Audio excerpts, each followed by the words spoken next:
6 ივლის ბათუმი პლაჟის ფრენბურთში ევროპის ახალგაზრდულ ჩემპიონატს უმასპინძლებს. ჩემპიონატში ნორვეგიის, შვეიცარიის, უნგრეთის, თურქეთის, ხორვატიის, რუსეთის, უკრაინისა და სომხეთის ნაკრებები მიიღებენ მონაწილეობას.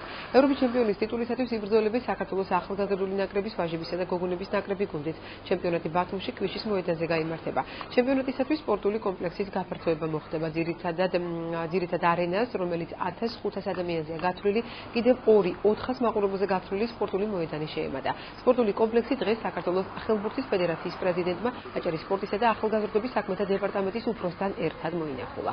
ის ვალდებულებები, რაც ქართულ მხარეს ჰქონდა, ყველაფერი არის შესრულებული და ყველაფერი გრაფიკით მიმდინარეობს.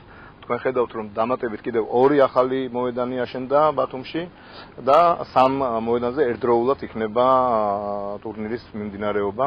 იქნება გაშუქებული ეს რა თქმა უნდა და იქნებიან ბევრი ვიზიტორები. 360 მარტო სპორტსმენი ჩამოდის. მერია აშენებს ფაქტიურად ხელბურთის საჭირო ყველა ინფრასტრუქტურას, რომელიც მოგესალმებით ზაფხულის განმავლობაში უმასპინძლებს ევროპის ჩემპიონატს პლაჟის ხელბურთში. ვფიქრობ, რომ სტანდარტები გაცილებით კარგი პირობებში კეთდება, იმიტომ რომ ესეთი ტიპის ინფრასტრუქტურა ძალიან ბევრი ევროპულ ქალაქსაც არ აქვს, სადაც რამოდენიმე ჩატარებულა თანამედროვე, თქვათ, როგორც საერთაშორისო, ასევე ევროპის ჩემპიონატები.